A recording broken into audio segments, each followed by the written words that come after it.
राहुरी बारामती पोटनिवडणुकीच्या पार्श्वभूमीवर मुख्यमंत्री फडणवीसांच्या आज 2 प्रचार सभा सुनेत्रा पवार आणि अक्षय कर्डिल यांच्या प्रचारासाठी थेट मतदारांशी साधणार संवाद. झेडपी अध्यक्षपद निवडणुकीतील वादानंतर पहिल्यांदाच उपमुख्यमंत्री शिंदेंची साताऱ्यामध्ये सभा. शिंदेंच्या सभेसाठी केलेल्या बॅनरवरून महेश शिंदेंचा फोटो वगळल्यानं राजकीय तर्कवितर्कांना उधाण.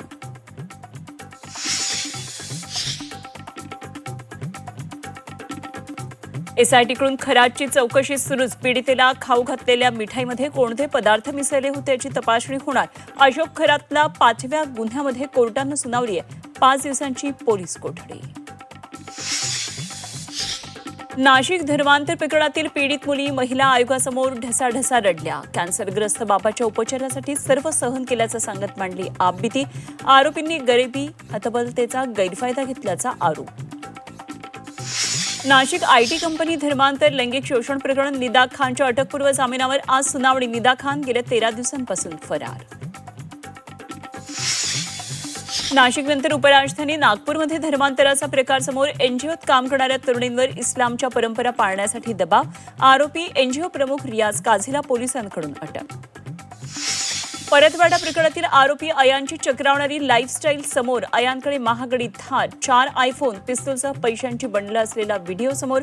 अयानचा पाठीराखा कोण, चर्चांना उधाण. यवतमाळच्या राळेगावमध्ये आदिवासी मुलींच्या तस्करीच्या आरोपांमुळे खळबळ. आरोपी मझहर कुरेशीच्या घरावर नगर परिषदेनं फिरवला जेसीबी. आज राळेगाव बंदची हाक. त्र्यंबकेश्वर दर्शन पास काळा बाजार प्रकरणातील आरोपी पुरुषोत्तम कडलगला कोर्टात हजर करणार. पुरुषोत्तम कडलगची कोठडी संपणार. कडलगला पुन्हा पोलीस कोठडी मिळणार का याकडे लक्ष. बोगस जात प्रमाणपत्रामुळे अडचणीत आलेल्या कैसाहारा या फेम नगरसेविका सेहर शेख आज माध्यमांशी संवाद साधणार. सेहर आणि युनुस शेख कुणावर निशाणा साधणार याकडे लक्ष.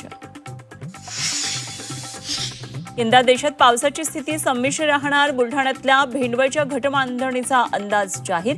पिकांवर रोगराईचं सावट राहण्याची शक्यता, तर देशाचा राजा कायम राहणार असल्याचं भाकीत. राज्यात 4 दिवस वादळी वाऱ्यासह पावसाचे. कोकण, मध्य महाराष्ट्र, विदर्भात काही भागात पावसाची शक्यता, तर तापमानात 2 ते 3 अंशांनी घट होण्याचा अंदाज. आणि डोंबिवलीत लोकलचा डबा रुळावरून घसरला. कळवा कार शेडवरून कल्याणकडे जात होती लोकल. अपघातामुळे लोकल वाहतूक विस्कळीत.